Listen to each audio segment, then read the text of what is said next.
gente sabe que você está ansioso para tirar a máscara. Para dar um rolê no beco, para ir na feira, visitar os amigos. Tá na praça? Na laje? Que tá com saudade do culto, da missa e do terreiro. Só que a pandemia continua. Temos quase 300 mil mortes no Brasil. Para que a gente possa sair dessa, a gente vai precisar de geral. E a gente conta com a sua ajuda. A gente sabe que não tem vacina para todo mundo. E é por isso que você precisa se cuidar. Porque vivendo aqui, aprendemos a compartilhar. Todos os dias, o coletivo. É o nós por nós que você conhece. Porque quando a vacina chegar, a gente retoma tudo isso. Usa máscara, morador. Usa máscara, morador. Usa máscara, morador.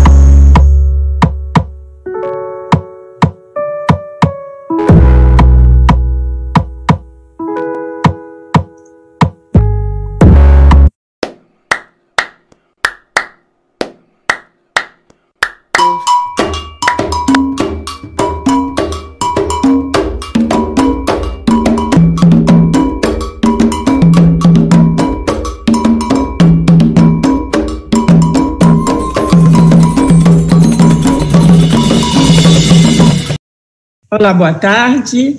Depois dessas 2 mesas de puro encantamento, eu estou realmente aqui ainda impactada pela beleza dessas mesas. A gente vai agora, afinal, tentar definir o que seria um feminismo favelado. Esse evento, Feminismo e Favelas, Diálogos Urgentes, foi realizado por coletivo Mulheres na Quebrada da UFRJ, pela Redes da Maré, pela Clube F, Clube Feminista, e pela Blux Livraria.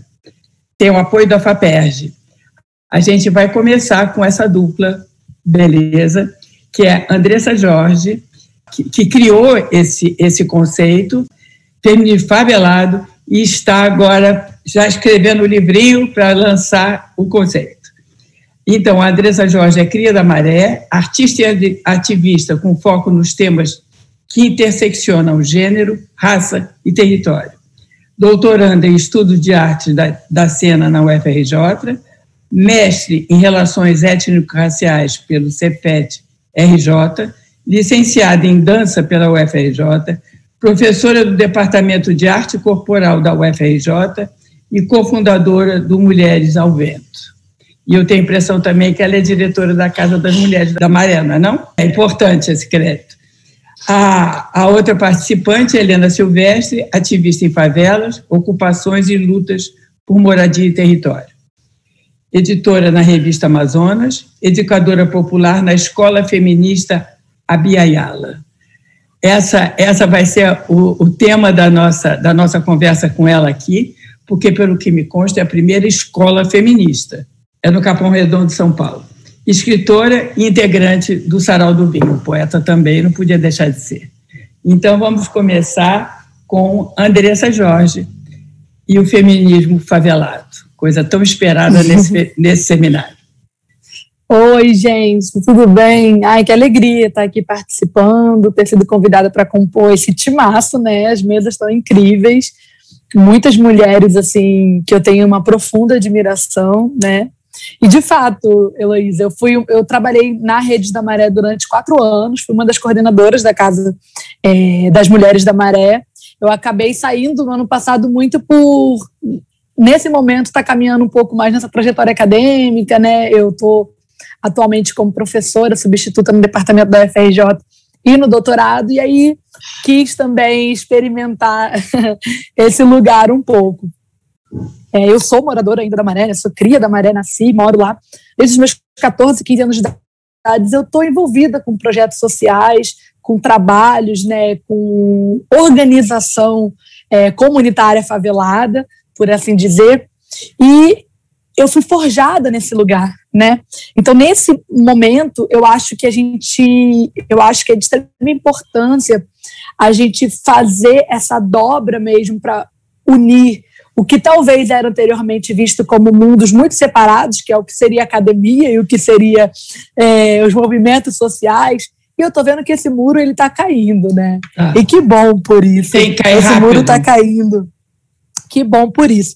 Então, de fato, pensar hoje num seminário que já é, né, tão plural, porque você, na própria organização de quem está junto, já é muito plural, é o FRJ, é uma organização como a Redes da Maré, que atua há 20 anos dentro de um território de favela, né, é a livraria. Então, assim, eu acho que só isso já mostra como a gente tem produzido conhecimento agora, numa perspectiva de pluralizar. Eu acho que deveria e deve ser uma missão de todas nós, de todos nós, diluir.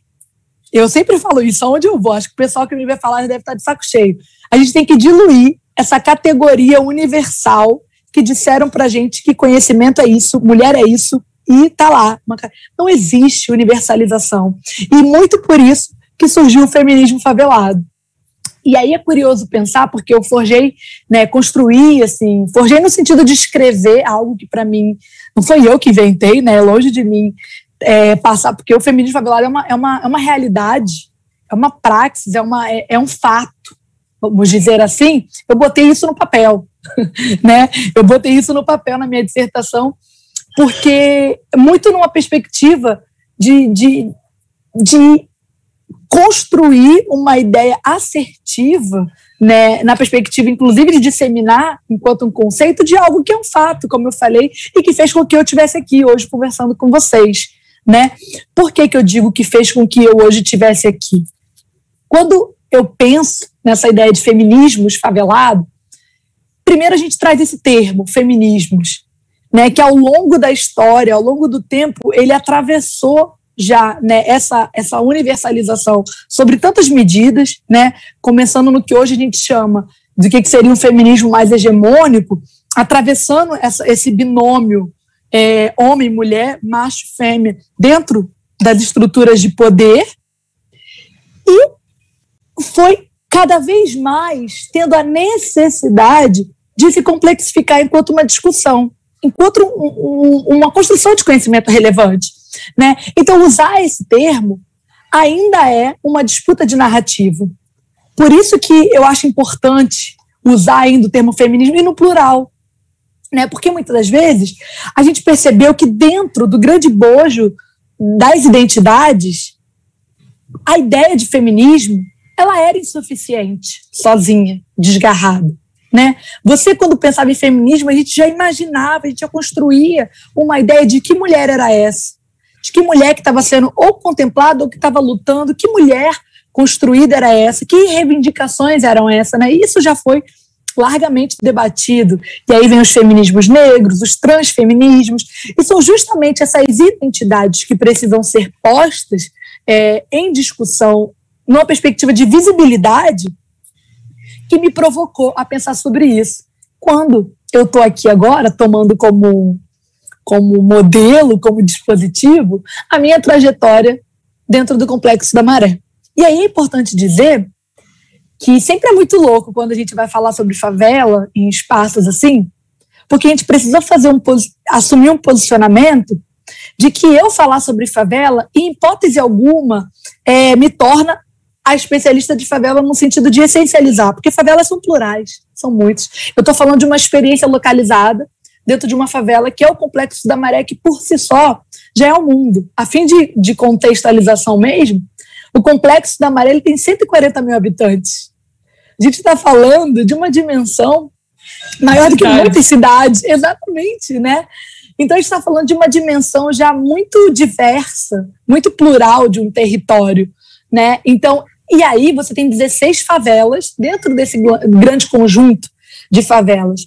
Mas uma coisa que eu me autorizo a falar no forjar esse conceito diz respeito a alguns elementos que se encontram, que é as formações desses espaços, como esses espaços se formam de forma muito parecida, né? Aí eu vou falar também aqui de Rio de Janeiro, né? Que a gente tem favelas no Brasil todo, mas assim, pensando em Rio de Janeiro, como esses espaços se formam. Isso é um ponto que a gente pega de confluência, né? E o que esses espaços eles significam nas identidades desses indivíduos. Então, partindo da minha experiência, falando do Complexo da Maré, a gente está falando de um conjunto de favelas, como eu falei, que também tem outras peculiaridades. Fica na zona norte do Rio de Janeiro, mas é atravessado pelas principais vias da cidade, né, que é a linha vermelha, a linha amarela, a Avenida Brasil, é ao lado do Aeroporto Internacional e ao lado da Universidade Federal do Rio de Janeiro. Então, isso também coloca a Maré num lugar peculiar. No entanto, a gente tem as coisas, como eu falei, que se repetem e que se caracterizam como esse espaço de favela identitariamente falando, né? Eu sou da Nova Holanda, que é uma dessas 16 favelas. E eu acho sempre legal alguém te fala assim, eu sou, né? Eu sou de um lugar. Te bota esse verbo do ser, eu sou da Nova Holanda, porque a minha formação, a minha construção vem desse território.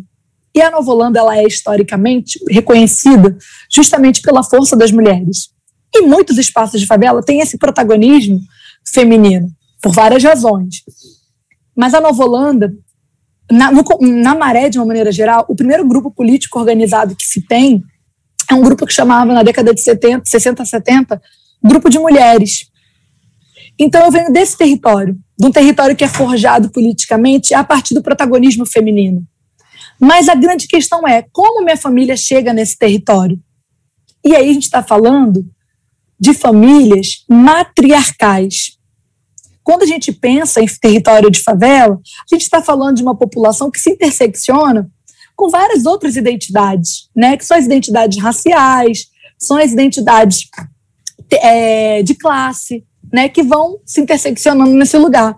Então, as famílias que já tinham todo essa ideia das mulheres estar à frente por conta de uma série de estruturas, né, que corroboravam com isso. Essas mulheres são mulheres remanescentes, muitas das vezes, da perda dos seus companheiros, pela própria violência, pelo próprio trabalho, pela própria desestruturação familiar, né, que é provocada pelas desigualdades sociais. Então, a minha família é uma família matriarcal. A minha avó, ela tinha 6 filhos e morava no Macedo Sobrinho, que era um morro na zona sul do Rio de Janeiro, no Maitá, que é considerado uma área nobre, né, no Rio de Janeiro. E a minha avó ficou viúva por uma fatalidade. Pelo fato da minha avó ter ficado viúva, na época das grandes remoções, que aí é uma outra questão que se complementa no que a gente vai identificar como espaço de favela, que são essas remoções, né, que você remove pessoas de determinadas áreas, na maioria das vezes por especulação imobiliária, e aloca essas pessoas para um território específico. A Nova Holanda, ela é forjada, ela é montada como espaço provisório para pessoas que vinham dessas remoções. Então, a família da minha avó foi removida porque foi considerada miserável, né? Foi considerada uma família miserável, uma viúva com 6 filhos. E aí você tira essa pessoa do lugar que ela tinha. Minha avó tinha uma casa de alvenaria, por exemplo, e uma rede de apoio. Ela trabalhava como empregada doméstica. Naquele território haviam mais ofertas de trabalho. Você retira uma família e você coloca num espaço distante, num barraco de madeira, e desamparado. Então, essa é a história da minha família, né? Então, dentro desse território da Maré, a história da minha avó não foi uma história única. Foram várias mulheres que passaram por esse processo. E é aí que entra o que eu chamo de feminismo favelado, que diz respeito a uma praxis organizacional que está inerente à sobrevivência, né? É uma prática comunitária e organizacional que é imprescindível para a sobrevivência. Então, isso coloca a gente num lugar muito de reflexão muito profunda sobre esse fazer político e organizado, né?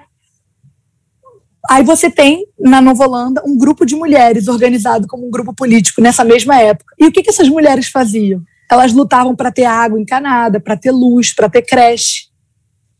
Era um fazer político que não era... É muito louco de pensar assim, quando a gente pensa no que se tornou, né, a ideia de militância, de ativismo, porque não passa pela escolha apenas, né, do você escolher militar, do você escolher defender uma causa, mas passa por um lugar que é muito profundo e muito caro, que é o lugar do precisar se organizar comunitariamente para sobreviver.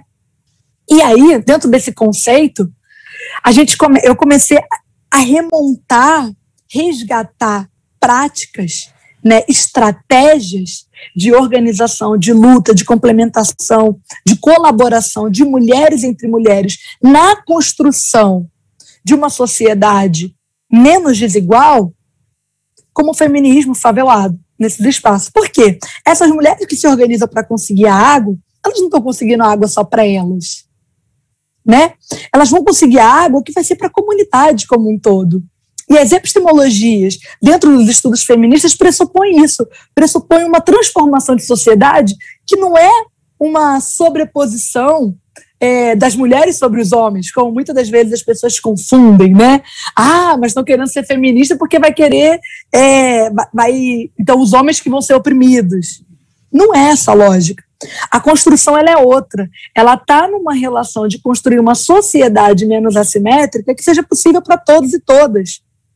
Né? E aí, nesse sentido, as epistemologias desses feminismos que são entendidos como contra-hegemônicos, que criam uma categoria identitária acoplada ao termo feminismo, com feminismos negros, transfeminismos, como eu falei, e feminismo favelado, no caso, um arcabouço de estratégias e conhecimentos políticos que são fundamentais para a construção social e a manutenção de uma sociedade e construção de um mundo menos assimétrico.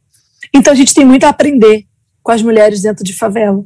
E eu digo a gente, digo eu inclusive, né, que tive um acesso, né, dentro do que eu estava chamando de universalização do conhecimento. Eu acessei a academia, mas eu sei porque eu consegui chegar à academia, porque eu cheguei à faculdade. Eu cheguei à academia, cheguei à faculdade porque essa mulher, minha avó, Dona Tina, passou por todo esse caminho, né? De ser uma trabalhadora doméstica, de criar, né, os seus filhos dentro desse espectro comunitário, com essas estratégias que outras mulheres se ajudavam, e segue sendo assim. A minha mãe, que precisou trabalhar fora, porque também ficou viúva muito jovem, e precisou também de que outras mulheres cuidassem de mim, do meu irmão, para que eu tenha tido esse tipo de acesso. E eu tenho uma filha. Então é um respeito a uma linhagem, mesmo eu tenho uma filha hoje, que eu tenho certeza que ela vai ter outros acessos, outros lugares. E não só acessos na perspectiva de status, de locus do que é entendido como valor social, mas outros acessos, inclusive, nas suas subjetividades, né? Porque quando a gente pensa nas especificidades da luta que esse espaço de favela precisa assumir, a gente não está falando apenas de raça e apenas de classe. Porque senão você poderia me dizer, Andresa, mas dá conta, feminismos negros daria conta, talvez? Ou pensar a luta de classe dá conta? Eu diria que não. Quando a gente fala de favela, sobretudo dentro do Rio de Janeiro, que não tem a mesma lógica de periferia, né, que a favela no Rio de Janeiro não é uma periferia concretamente falando. Porque muitas das vezes você vai ter uma favela de um lado de uma rua e um metro quadrado caríssimo do outro lado da rua. Não está numa periferia, está ali junto, né? Estão compartilhando esse mesmo espaço.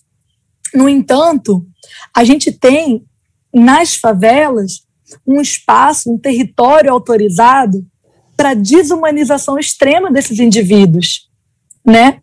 Desumanização extrema, e quando eu digo isso, é porque não é apenas falar sobre classe, é falar sobre território. E que território é esse? Um território de favela ao qual há, hoje, 2021, chancela do Estado para que ocorram incursões policiais, para que entre caveirão dando tiro a esmo, para que a gente tenha, né, 6 anos da morte da Cláudia Silva, foi arrastada, foi morta por uma bala perdida, né, dita perdida dentro da favela, e arrastada quilômetros de uma mulher negra dentro da favela, porque é um território chancelado para a violência, é um território que você vai ter chancela do que eles vão chamar de caveirão aéreo, que é um helicóptero dando tiro. Isso é inimaginável de você pensar que é um espaço em que 140 mil habitantes moram, vivem, levam as suas vidas, constroem cotidianamente essa sociedade, e que essa especificidade territorial determina como essas pessoas vão ser tratadas, né? Então, tem uma dimensão muito profunda na organização e na necessidade de organização dessas mulheres quando a gente bota o contexto de favela em xeque. O que são as mulheres faveladas? Quais são as lutas das mulheres faveladas. Inclusive esse termo, né, é até um termo provocativo, porque favelado é uma palavra pejorativa. Ninguém quer ser favelado. É provocativo nesse sentido mesmo. Ninguém quer ser favelado. O que é o favelado? Favelado é o que vai aparecer num programa de humor, sei lá, do Zorra Total, desdentado, falando errado, sem educação. Aí vai ser chamado de favelado. É isso que é colado a esse conceito, né? Então, como a gente também destrói esse imaginário e resgata, que aí eu acho que é esse que é o grande pulo do gato nesse conceito, resgata da onde vêm essas práticas que nos caracterizam dentro desse mundo. E são práticas ancestrais, né? E como diria a grande intelectual negra brasileira, para mim uma das principais, né, que é a Lélia Gonzalez, é isso que vai nos caracterizar como americanas, né? São esses resquícios do nosso cotidiano que remontam esse passado comunitário de vida e comunidade entre as mulheres negro-africanas e as mulheres ameríndias. A gente remonta essas práticas, ainda que sem se dar conta disso, sobretudo nesses espaços em que a gente precisa viver em comunidade para sobreviver, né? Uma das coisas que a gente sempre fala dentro da favela e tal, e dessa luta, dessa colaboração, essa organização política de mulheres, é que se você der uma volta assim, pela favela, você vai ver algumas casas com aquelas plaquinhas do toma-se conta de criança, né? Esse toma-se conta de criança é muito impressionante, porque é muito característico de favela, né? E isso significa que uma mulher vai ficar à frente, né, do cuidado de crianças para que outras mulheres possam trabalhar, uma vez que você não tem creches públicas, né, que dê conta desses horários de trabalho para a população que é mais subalternizada. E aí você tem essas plaquinhas do toma-se conta de criança, que são essas mulheres que compartilham o cuidado, né, em outras crianças. E isso nos remonta a várias experiências coletivas desses povos ancestrais, né? Tem até um provérbio africano que é muito conhecido, que diz que educar uma criança é tarefa, é missão de toda uma aldeia. Então isso remonta esse lugar. Quando você vê as crianças brincando na rua e o filho da fulana está fazendo alguma coisa e a vizinha dá ô menino, não faz isso, ô menino, não faz aquilo. Como se fosse um olhar lançado coletivo sobre essas mulheres que sabem que precisam desse apoio para a criação dos filhos, por exemplo. Isso é um exemplo que eu estou aqui compartilhando com vocês, isso é um exemplo. Mas são várias outras práticas que a gente... O que é a prática da vizinha que faz uma coisa gostosa e compartilha com a outra e que chega... O que são essas práticas? O que isso significa? Então a gente tem uma série de performances comunitárias que se fissuram, que entram, na verdade, que fissuram essas estruturas do próprio sistema neoliberal, individualista, que calca, né, que coloca o sucesso nesse lugar de você estar fechado, isolado na sua casa, terceirizando os serviços. É uma outra lógica, isso é uma fissura nessa lógica, né? Que eu acho que a gente precisa olhar com mais atenção numa perspectiva de construção epistemológica, de construção de conhecimento e de organização política entre mulheres, né? A Sueli Carneiro, ela fala muito sobre essa relação do próprio feminismo negro, né? E nesse sentido as epistemologias oriundas dos feminismos negros nos ensina muito a pensar, né, sobre feminismos favelados também, porque é isso, as favelas são espaços racializados, né? E a desigualdade de classe também tem cor, então essas coisas estão tudo muito amalgamadas. Então quando a Sueli Carneiro fala sobre um não entendimento dessas mulheres negras, majoritariamente componentes da classe trabalhadora e majoritariamente moradoras de favelas, essas mulheres não entenderam nada das reivindicações das feministas querendo trabalhar, né, da luta para poder trabalhar fora, da briga por poder trabalhar fora. Porque, afinal de contas, a gente nunca parou de trabalhar, né? Então, são essas provocações, mas que elas não devem, sobre o meu ponto de vista, ficar só numa perspectiva do provocar, mas do que a gente constrói e o que a gente pode resgatar de conhecimento e adentrar nesses espaços das universidades, das políticas institucionais e de envolvimento de toda a sociedade para olhar para as mulheres e para as especificidades do que é e o que significa ser uma mulher de favela. Então, acho que é isso. Me coloco aberta, à disposição para, enfim, alguma pergunta, ou para que se alguém quiser entrar em contato comigo, né? Eu estou aí pelas redes e estou muito ansiosa para ouvir a companheira também. Obrigadíssimo. Eu tenho um monte de perguntas, daqui a pouco eu faço. A hora H. Bom, boa tarde para todo mundo. Eu vou dizer boa tarde porque já almocei, já me antecipei, corri, comi antes de vir, para já vir de bucho cheio. Queria agradecer demais. Acho que há muito tempo as mulheres têm suportado um peso grande no mundo, né? O peso da vida ameaçado em todo canto. Mas agora está atorado para o nosso lado, está atorado. E aí poder encontrar outras mulheres, conversar sobre as perspectivas comuns, é um pouco um respiro, né? Essa janelinha do computador virou uma janelinha para a gente mudar de paisagem um pouco, já que ao redor tá difícil de olhar o tempo inteiro sem pensar no que vai ser de nós, né?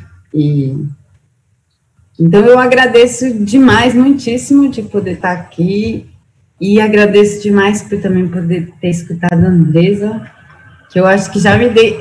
Aí as favelas, elas são diferentes, mas eu acho que fica evidente algumas coisas comuns pelas identidades que a gente imediatamente vai construindo, porque eu tenho usado muito o termo também favelada, muitas vezes, para me apresentar, e em vários momentos as pessoas ficam... assim, mas você quer que fala favelado? Sim. Ou então as pessoas na hora que vão ler, né, dizem assim, muitas vezes isso já aconteceu, assim, e segundo ela mesma é uma feminista favelada. Não pode assumir que seja, claro, e eu entendo por conta disso tudo, mas assim como a Andresa, também acredito que na força que essa palavra tem, se é postada do nosso lado, né? Ao lado das nossas lutas, das nossas coisas. Então, acho que também agradeço demais por isso, por ouvir tantas coisas maravilhosas. E aí eu vou, talvez comece me apresentando justamente porque para mim faz parte um pouco dessa perspectiva, ou dessa possibilidade de um feminismo favelado, que as histórias comuns e ordinárias de pessoas consideradas comuns e ordinárias sejam tão importantes quanto todas as outras histórias e, na verdade, inclusive, desbanquem um pouco a narrativa do herói, que, na minha opinião, é uma narrativa extremamente patriarcal, porque transforma aquele momento, assim, né, da festa, dos fogos, ou da eleição, ou da tomada do Palácio de Inverno, ou do carro de som, num único lugar importante que ofusca todos os momentos invisíveis que produziram esse, né? E quem são as pessoas que atuam nos momentos invisíveis? São muitas mulheres, né? Então, eu sou uma mulher comum, ordinária, e parto um pouco dessa minha história, porque eu acho que tem a ver justamente com romper um pouco com essa lógica. Eu sou também nascida e criada numa favela, aqui em São Paulo, né, com as diferenças todas que a gente tem em relação a essa geografia do Rio. Isso é uma coisa que eu acho importante de dizer. Sou nascida em 84 e comecei a militar muito novinha também, com 13 anos. Então, isso era 97. E eu digo isso porque, além de ser uma mulher favelada, eu cresci nos anos 90. Né? Eu fui adolescente, criança, uma parte da minha infância foi durante os anos 90. E os anos 90 foram anos muito duros, assim, que a gente viveu, era a chacina, a violência permanente, seja a violência de Estado, seja uma violência generalizada, e a fome também como uma violência brutal, que eu acho que está voltando tristemente, desesperador, mas está voltando ao nosso cotidiano. Nunca saiu, mas está voltando com a força que eu só vi nos anos 90. E eu comecei a militar muito cedo, né? Comecei a militar em organizações no meu bairro, em grupos de jovens do bairro, tentando fazer coisas, quebrando a cabeça para escapar das estatísticas, dos prognósticos, do desenho que existia para a gente, né? Nas favelas. Mas eu demorei muito tempo a pensar sobre a questão de mim como mulher, e eu acho que, de certa maneira, a pobreza era tão grande e a violência era tão grande que foi muito difícil para mim chegar a conseguir ver que dentro dessa pobreza e dessa violência existem maneiras diferentes de vivê-la, né? Então eu comecei muito moleca, mas assim, para mim eu era pobre, antes de tudo era pobre, lascada, oprimida, sem perspectiva. A gente ia na padaria, eu brinco, né, que eu acho que meu pai parecia a mãe do Chris, daquele filme, daquele seriado, do Todo Mundo Odeia o Chris, porque assim, era assim, vai, mas não engravida, mãe, vou comprar, vai, mas não engravida, porque era um pouco um imaginário que se tinha do prognóstico colocado para todas as mulheres faveladas, era um pouco um destino certo, uma linha sem bifurcações, sem escolhas, sem possibilidades, né? Então, eu, na verdade, comecei a construir essa militância que foi para mim a porta por onde eu pude atravessar e acessar muitas outras coisas, mas, inicialmente, eu pensava sobre o território, né? Sobre esse meu lugar de favelada, pobre, fazendo militância na favela. E aí, só depois é que o feminismo chegou. Então, mas pensar esse território me levou a pensar muito as relações de colonização. Não só essa conversa mais oficial, ou oficiosa que a gente tem da colonização dos países, dessa história nossa de 500 anos, mas também dessas relações se repondo a todo momento, como aquilo que eu via acontecer do centro conosco, na favela, na periferia. E São Paulo tem isso da periferia, né? Então, é um marcador, porque inclusive no rap é isso, a gente vive aqui da ponte para cá, da ponte para lá, e foi um pouco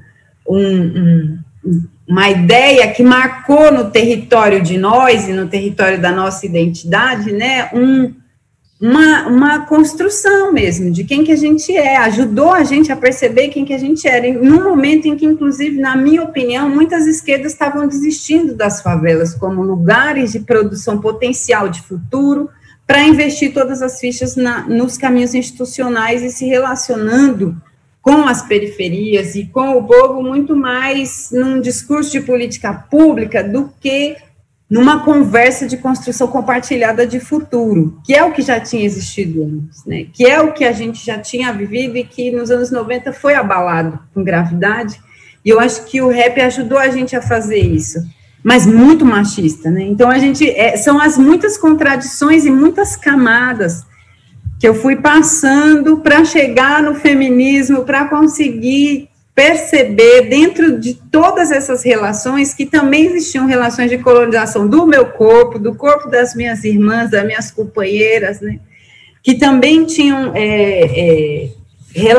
relações, que essas relações territoriais, elas também diziam respeito a uma série de camadas, e eu acho tão importante falar de feminismo favelado, inclusive porque quando a gente pensa em interseccionalidade, e aí a gente pode pensar nos feminismos negros, nos feminismos indígenas, nos transfeminismos.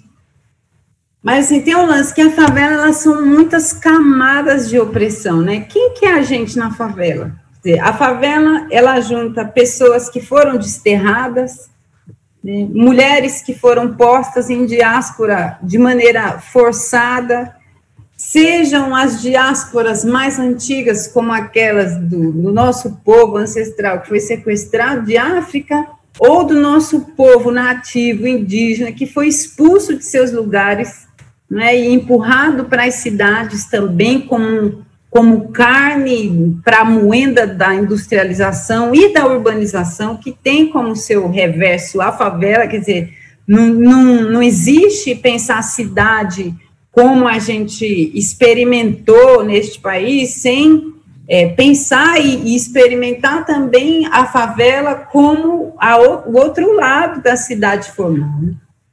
E nessa favela, essas camadas se encontram, então as migrações nordestinas, o povo negro, né, o povo indígena, que inclusive é muito encoberto sob a palavra nordestino, muitas vezes, né, através de muita violência também. E na favela a gente tem também essa questão de classe colocada de maneira muito evidente, porque são territórios que são saqueados também, né? A favela e as periferias são territórios saqueados permanentemente por um centro que é colonizador, para que esse centro viabilize a vida, o modo de vida nocivo que mantém um pequeno grupo de pessoas, né? um pequeno grupo da população. Então, quando o feminismo chegou, assim, na minha vida, e não foi fácil, não, porque foi com muita queda, muito tropeço, inclusive na vida pessoal, e eu gosto sempre de dizer isso, porque eu me relacionei com muitos companheiros que eram militantes, e eu sofri muito com muitos companheiros que eram militantes, e muitas vezes eu, numa atitude bastante machista comigo mesma e com várias minhas companheiras, por tabela, né, achava que não devia falar dessas coisas ou denunciar essas coisas, porque isso poderia fragilizar as lutas comunitárias que a gente estava fazendo.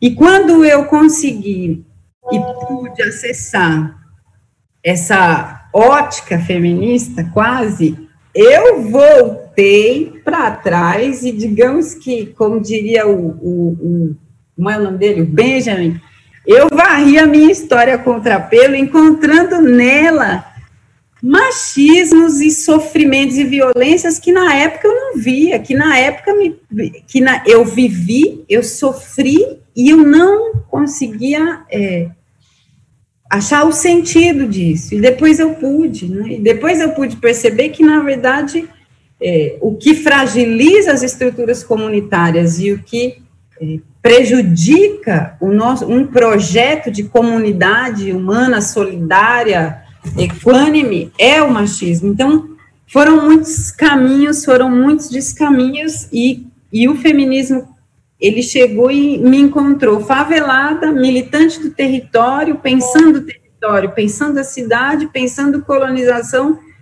mas ele foi absolutamente central para me permitir enxergar a mim mesma, enxergar toda a potência das mulheres com quem eu sempre construí lutas, mas de uma forma mais evidente, de uma maneira mais poderosa, inclusive. Eu tenho pensado muito sobre uma gramática feminista de organização comunitária, partindo das favelas. Tenho tentado escrever alguma coisa a esse respeito, porque eu acho que é urgente a gente pensar isso. Muito importante.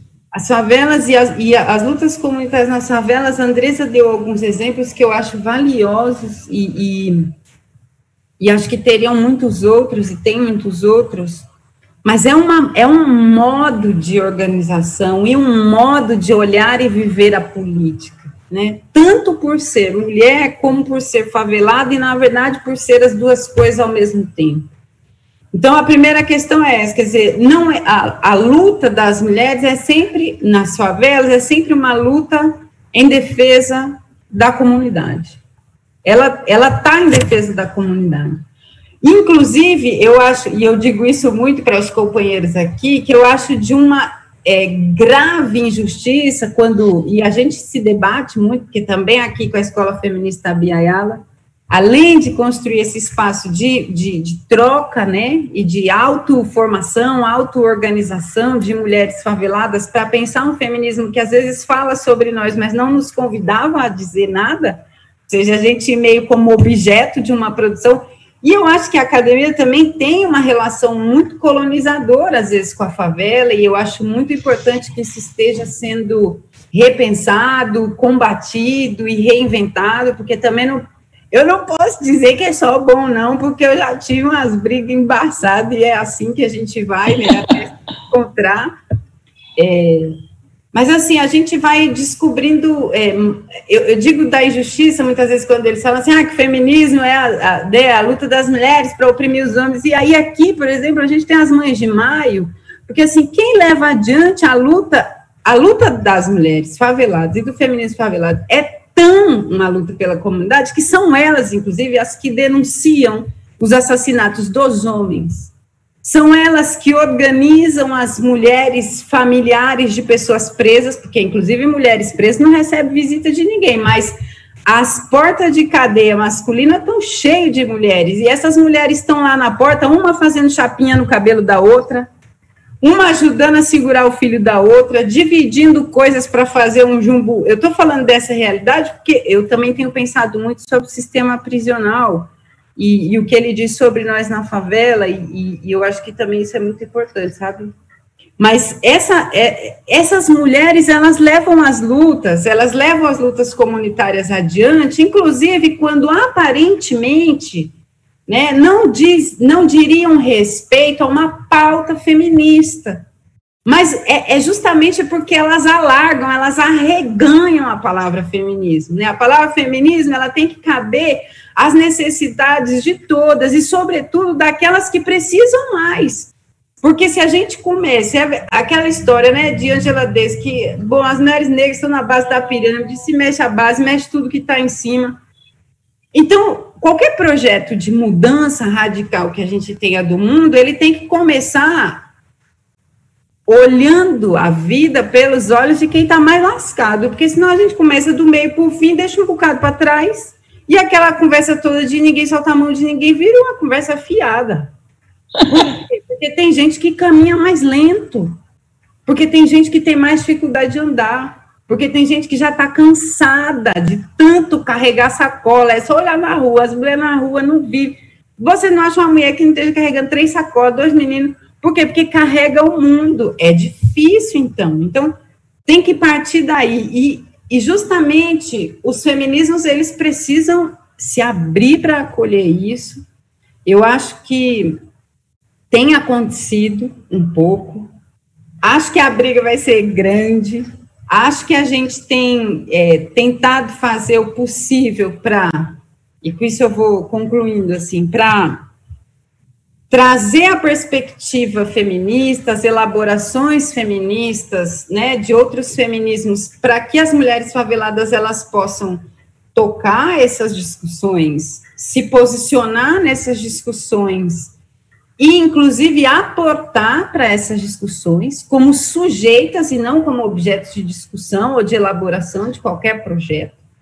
E, ao mesmo tempo, perceber, e eu acho que isso é revolucionário, as mulheres perceberem o quanto a gente já funciona, de alguma maneira, com muitas características de autogovernação, pela ausência total de um Estado ou pela presença dele apenas como violência em nossos territórios, e enxergar isso mostra para a gente que é possível, que muito mais do que o que tem sido feito é possível, de que a vida muito melhor do que aquela que a gente tem levado é possível, de que os limites que dizem que nós temos, eles não são absolutos, de que a gente pode ir muito além, porque aqui, a Escola Feminista Biela, a gente tinha um encontro mensal, gente, eu vou terminando, a gente tinha um encontro mensal de formação, que a gente chegava, era criança correndo, menino para cima e para baixo, a gente cozinhava no meio do dia, a gente tirava um dia todo, porque era um dia só no mês, era mais fácil para a gente se organizar, mas vinham as crianças, né, estão com a gente, ou seja, a gente, quando fala de feminismo favelado, a gente está falando de um projeto de futuro. Quem é que está suportando o peso de manter vivas as próximas gerações humanas em cima da Terra, sem ajuda, muitas vezes, de Estado nenhum, se não são as mulheres? Como é que essas pessoas... Como é que eu fiquei viva no meio de um território assolado pela fome, se não fosse por mulheres que, no meio desses territórios, conseguiram fazer quase que uma mágica, que é manter a gente vivo, comendo, em segurança, sem tomar tiro, né? Então, a gente já tem feito muita coisa. A gente fez durante o ano passado inteiro. A gente teve que acolher várias famílias, a gente parou de se encontrar presencialmente, mas a gente organizou coleta de alimentos, auxílio a mulheres que estavam precisando de ajuda, enfim, sofrendo violência em casa, problemas psicológicos. A gente acompanhou mulheres que perderam filhos na mão da violência policial em meio à pandemia, porque aqui em São Paulo a letalidade da polícia aumentou na periferia. Enfim... Ao mesmo tempo, a gente também acompanhou o nascimento de crianças, né? E quando as pessoas dizem para mim assim, 2020 é um ano que tem que ser apagado, eu digo, cara, não dá, sabe? Nasceu gente. E é por essas pessoas que a gente continua, é por essas pessoas que as mulheres continuam, é pelo futuro que nasce todo dia que as mulheres seguem, né? Mesmo com tão pouco. Então, a gente com tão pouco faz tanto, que o que eu vejo é que o feminismo favelado, ele precisa se fortalecer, estabelecer o máximo de trocas possíveis com todos os feminismos que se abram também para nos acolher, porque a gente pode aportar formas de se organizar popularmente, comunitariamente, que dizem respeito a um futuro muito diferente do que está desenhado agora para nós, né? E eu tenho muita fé nisso, e é isso. Acho que é isso, gente. Obrigada, Helena, que coisa linda essa fala. Gente, eu tenho uma pergunta aqui, da Mary Castro de novo, que é para a Andressa. Excelente reflexão, Andressa. Ela queria que você desenvolvesse mais a perspectiva de relações entre os movimentos sociais e a academia, já que você está na academia. Do ponto de vista da academia, que eu acho que ela está querendo. Você, como acadêmica, como é que você acha que a gente pode articular movimentos sociais com a academia? E para a Helena, eu tenho uma pergunta minha, não é nem uma pergunta, é uma vontade. Eu queria saber mais da escola, Helena. Conta um pouquinho sobre esse projeto. Esse projeto, ele é barra pesada, pelo que eu ouvi. Vamos lá. Vamos, Andressa. Eu primeiro? Primeiro. Tá bem. Então, acho que tem muito a ver com o que eu falei logo no início, né? A ideia de academia, né, o que a gente tem de ideia de academia como um lugar de construção do conhecimento, ele ainda está muito calcado numa relação de subalternização do que é considerado o outro, né? Do que é outros conhecimentos, outras epistemologias, e parte de um lugar único, referencial, que na maioria das vezes coloca, né, o continente europeu na figura, né, dessas ditas grandes cânones, e coloca também o norte global do mundo nessa produção de conhecimento como principal representante, que vai produzir teorias e teorizações sobre toda a sociedade, para toda a sociedade.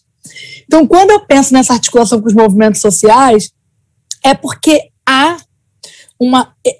epistemologias, conhecimento, construção científica de análise que partem dessas organizações políticas, sociais, culturais, entendidas, né, sistematicamente como subalternas, que são muito importantes para que entre nesse espaço e corrobore, mais uma vez, não uma perspectiva de jogar fora algo e pegar outro, mas como a gente faz uma pluralização mesmo desses conhecimentos, desses múltiplos conhecimentos, sem hierarquizar, sem botar. Porque, por exemplo, se a gente vai ter uma universidade de filosofia, você vai ter na grade milhares de disciplinas de filosofia grega, filosofia europeia, aí uma disciplina, às vezes eletiva, de filosofia africana. Estou dando um exemplo.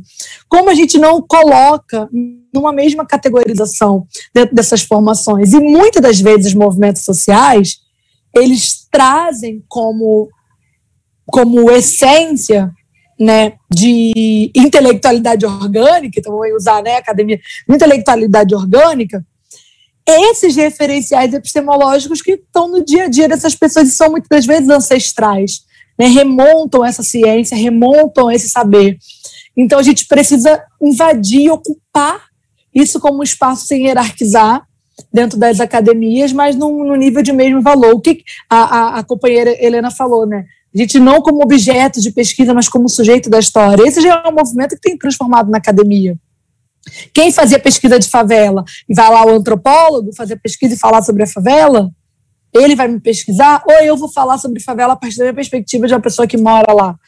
Né? Então, eu acho que são essas construções que os movimentos sociais têm muito a contribuir para dentro, não só da academia, mas... Você acha que isso está começando? Você acha que isso tem sinais? Tem não, né? Não é que começando, eu acho que já começou há um tempo, na verdade. Acho mesmo. E acho que está cada vez mais a disputa, está um embate muito profundo. Cara, a academia mudou, gente. A gente teve as políticas de ações afirmativas. Né? As políticas de ações afirmativas construíram esse ambiente e de uma maneira que vai ser muito difícil voltar atrás. Sim. Vai ser muito difícil voltar atrás. Então é isso, ou você segue o bonde ou vai ficar para trás mesmo. Né? E eu acho que é isso. A gente tem que, a própria, se a gente for pensar politicamente, né, dentro do nosso contexto, a própria ideia do que é esquerda, do que é direita, como a gente precisa se repensar politicamente, como a esquerda, assim, né, essa ideia da esquerda precisa entender que a favela não é só um lugar de ganhar voto, mas o que é de construção política, de formação e de ocupar espaços institucionais também. Então todo esse movimento ele tem acontecido e vai ser muito difícil frear. Né? Enfim, não, a gente pode ver isso na pandemia agora, né? A iniciativa contra a Covid-19, né? Eu vou usar aqui, falar mais uma vez da Redes da Maré, né? O que foi o trabalho da Redes diante desse cenário? O que foi o trabalho de várias outras organizações comunitárias diante desse cenário de escancaramento, de desigualdade social? Sim. Né? Então é isso, é nesse lugar que os movimentos sociais têm muito a ensinar para a sociedade civil de uma maneira geral, né? Para as instituições. Eu fico pensando que talvez esteja surgindo aí uma noção de feminismo decolonial brasileiro. Sabe? Eu vejo assim essa fala e junto com as outras falas, porque na América Latina a predominância da comunidade indígena, da lógica indígena, da cultura indígena na construção do decolonial é forte. Eu vejo no Brasil mais na favela essa perspectiva de tirada, sabe, sim, coisa europeia, de construir um decolonial brasileiro que ainda não existe. Então, assim, eu não sei, eu concordo com o que você está dizendo, assim, né, nessa conceituação, mas eu penso, por exemplo, no intelectual quilombola chamado Nego Bispo, sim, que inclusive fala da contracolonialidade, né?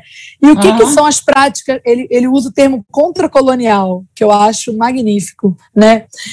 O que são as práticas contracoloniais, né, na perspectiva do Bispo? São justamente essas práticas que fissuraram essa dureza. E fissuraram porque precisam sobreviver. Né? Fissuraram como estratégia de vida. Para não morrer. Exatamente, como estratégia. A gente combinamos de não morrer, como diz a Conceição. Né? A gente combinamos de não morrer. É esse o lugar. Essa é a produção contracolonial. Né? Então, assim, não tem como a gente produzir intelectualmente sem levar isso em consideração, senão a gente está fazendo blá, blá, blá. É blá, blá, blá. Obrigada, Andressa. Vamos lá, Helena. A escola, né? Vou falar um pouquinho da escola. Eu tinha essa militância já muito arraigada no território. Primeiro, a militância de bairro e depois fui militante de ocupações de terra urbanas, né? Eu fui do MTST de 2003 até 2010. E de 2011 até 2017, eu comecei num movimento que era Luta Popular, que também fazia ocupações de terra, mas aí já não fazia mais ocupações de terra somente urbanas. A gente também começou a fazer experiências rurais, semi-rurais, sei lá, uma coisa assim de doido. E já era do Sarau do Binho também, que eu sou do movimento de cultura periférica, sou escritora também. Então, quer dizer, eu sempre tive em rede com muitas mulheres nas ocupações, com muitas mulheres nesse movimento de favelas e com muitas mulheres também do movimento de cultura. E aí, nesse momento da minha vida em que o feminismo me mostrou quanto de coisas eu estava assim, quanto de poderes desperdiçados estavam ao meu redor, muita situação de absoluta necessidade de cada um deles, eu comecei a pensar que eu tinha entregado muitos anos da minha vida na construção de organização de base popular, pensada em geral, né, no movimento de moradia de bairro, mas que eu nunca tinha feito isso especificamente para uma militância popular e comunitária de mulheres, que já existe, mas eu digo, eu nunca tinha me dedicado com essa finalidade específica, né, e aí eu pensei esse desafio como um desafio meu, assim, muito, que eu precisava passar por isso para aprender mais, porque as mulheres me resgatam sempre, quando eu estou no sufoco, e também para poder compartilhar uma série de coisas que eu tive a possibilidade, pela militância, de acessar como ferramentas e instrumentos de elaboração, que ficam muito presos ficaram sempre muito presos no cercado, né, no cercado da universidade, ou dos partidos políticos, ou dos sindicatos, quer dizer, a gente discute determinadas coisas, como, por exemplo, pensar economia a partir do ponto de vista das mulheres, ou pensar uma série de coisas a partir do ponto de vista das mulheres, são discussões riquíssimas que têm acontecido, mas que chegam muito pouco. E que eu também vi o movimento de mulheres meio que assim, correndo da favela, porque aí eu digo, né, no certo sentido, não o movimento de mulheres, um certo movimento feminista hegemônico, vamos dizer assim, porque o movimento de mulheres sempre teve na favela, mas eu digo, que estava para trazer essas elaborações, eu via sempre muito longe. Por quê? Porque é difícil. São Paulo, o fato de ser uma periferia, é brabo o negócio, né? Porque daí a gente falar de uma escola feminista que nasce nessa região de São Paulo, que é na Zona Sul, a gente fala do Capão como uma referência, porque é onde a gente está, mas assim, tem mulheres que são do Campo Limpo, tem mulheres que são do Jardim Ângela, tem mulheres que são do Mboi-Mirim, porque a Zona Sul de São Paulo também, essa jurisdição do Capão Redondo onde a gente está, que digamos uma subprefeitura, são 600 mil pessoas, né? É um território enorme e é um território distante. Tem pedacinhos dele que você acessa com 1 hora do centro, de ônibus, tudo bem. Mas tem lugares na Zona Sul que a gente demora, eu do Capão demoro para chegar lá 1h30.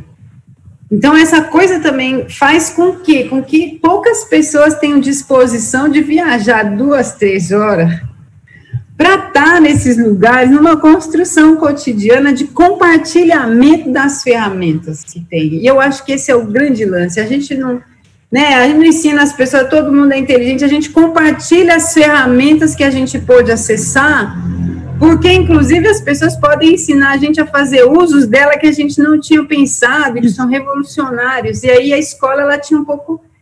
Eu pensava, meu Deus, eu sou uma mulher favelada, eu aprendi a falar espanhol, eu não estava na universidade ainda, porque a minha briga na universidade é grande, eu nunca conseguia estudar, um perreio danado, agora eu faço, até estudo, mas hoje, né, estudo saúde pública, inclusive, que é uma bomba agora, nesse momento, mas a gente pensar uma escola que tivesse a nossa cara, e aí a gente pensava assim, a gente é quase todo mundo contra a escola, contra o disciplinamento, que a gente sempre foi tolhidas, mas a gente quer dar a entender que esse é um espaço de conhecer, né, então, né, de necessariamente ensinar, mas é de conhecer, e todo mundo conhece.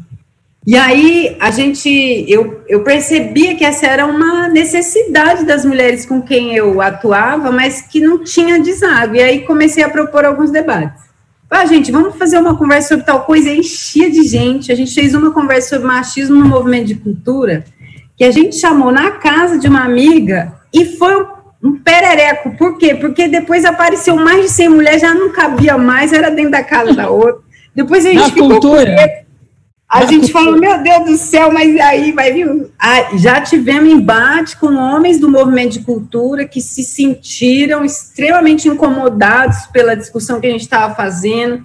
Tivemos que comprar essa discussão publicamente no movimento dos saraus, que foi muito importante para nós, muito importante para as mulheres que escrevem, para outras mulheres faveladas. E tivemos também que fazer essa movimentação, porque na escola é o quê? A gente passou a se encontrar uma vez por mês, durante um dia inteiro para estudar. Então, mas como é o nosso estudo? Então, aí chega, faz o café da manhã, geralmente eu preparava alguma coisa para começar, né, uma prosa sobre o tema, porque tinha texto também, mas a gente sabe que nem sempre todo mundo pode ler, e essa é a nossa vida, de quem tem filho, de quem trabalha, de quem está lascado, então não podia ser uma condição a leitura. Então, eu fazia esse pontapé inicial. Aí, no meio do debate, uma companheira nossa dizia que tinha sido agredida, e aí começava aquela sessão nossa de choro, de desespero, de solidariedade também, né? Em outros momentos, assim, a situação difícil da nossa comunidade, a gente fazia, sei lá, escalda-pé junto, a gente também se cuidar, porque era o único dia que as mulheres reservavam para si.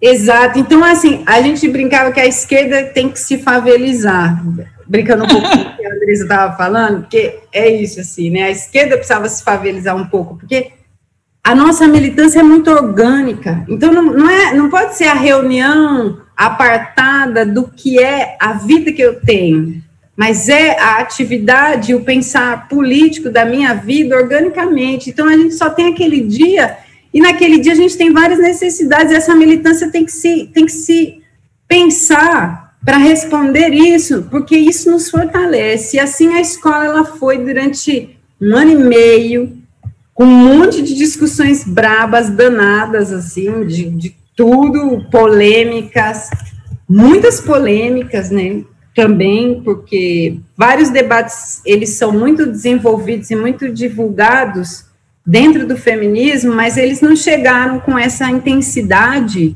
na favela. É difícil, então a gente vai discutir aborto, e a gente precisa discutir, precisamos discutir com as indígenas, e a gente aprende, porque, por exemplo, uma companheira indígena, porque a gente tem aldeia aqui também na Zona Sul de São Paulo é um negócio que é muito doido, minha gente, mas tem uma aldeia em Parelheiros, a terra demarcada tem no Deporã, e aí uma vez conversando com uma das companheiras de lá, ela dizia para mim assim, olha, o aborto para a gente é um negócio que a gente pensa de um jeito um pouco diferente, porque, na verdade, aqui na aldeia uma mulher pode ter um filho e não criar, e a gente cria, e ela não está obrigada a criar, isso não é um problema. Então você começa a se dar conta de que também tem uma série de debates que quando eles vão para dentro da favela, desse território, eles também vão descobrindo lógicas, epistemologias, elaborações e possibilidades que enriquecem a nossa elaboração de feminismo como um projeto de mundo, né? E a escola, ela tentou um pouco não fazer isso, longe de nós, mas botar gasolina no motor dessa mulherada que aqui agita e faz coisas fantásticas, mas que não tinha um espaço para si mesma, sabe? Para se cuidar, para desabafar, e inclusive para lutar contra o machismo que sofre nos seus espaços de militância, e isso virou um ponto-chave nosso, né? E a gente tinha companheiras que chegavam dizendo assim, olha, eu estou no movimento, eu estou na ocupação, e eu não aguento mais, porque fizeram isso comigo, a gente lá, nós vamos discutir, a gente já teve vez da gente ir no bonde, minha gente, porque aí a gente começou a fazer no fim do dia inteiro, de conversa, discussão, escalda-pé, comida, a Assembleia Feminista Biayala, que no final beleza, agora diante de tudo isso, o que é que nós vamos fazer daqui até o próximo mês no nosso território? Aí nós fizemos horta com as crianças nas escolas, a gente deu apoio a companheiras que estavam sendo ameaçadas, mas isso que eu digo assim, a gente fez quase que protesto na frente da escola onde o sujeito trabalhava, o sujeito agressor, porque a gente falou, se você vai agredir, você pode saber, nós não vai chamar a polícia não, mas nós mesmo te pega. E é isso, a gente teve que discutir as coisas num nível que é o nível do que a gente vive, né? E isso permitiu que a gente chegasse até aqui.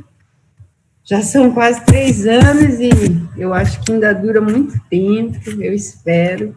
e cada vez com mais aliadas. Que coisa sensacional. Muito obrigado às duas. Foi uma mesa incrível, aprendi. Tudo que eu fantasiava, vocês disseram. É uma coisa que parece... Ai, estou feliz, estou muito feliz. Agradeço também muito. Obrigado vocês duas. Agora a gente parte para a próxima mesa daqui a 5 minutos. E obrigado. Fiquem com a gente. Obrigada a todo mundo. Vocês. Prazer, Helena. Demais. Você tem que escrever, Helena. Tem que escrever. Olha, eu tenho 1 minuto ainda. Faz um poeminha aí, Lobinho. Vai, manda ver para a gente acabar feliz. Mais feliz ainda. Bem rapidinho. Eu me arrisco a fazer uma cestilha, porque sou avexada pra falar. Não pari, não embuchei, não tive filha. Sou mulher, sou migrante, não sou ilha. Eu sou terra que anda, eu vou andar. Me apresento aqui no meio do tempo. Sou guiada na luz das 3 Marias. Santa dos pés rachado é quem me guia. E o relógio do sol eu trago dentro desse mundo sem teto. Eu sou rebento, sublimado na força da partilha. Eita! Obrigada, minha irmã. Lindo, que lindo. Lindo, lindo, lindo. Obrigada, Andressa. Obrigada, Helena. Até.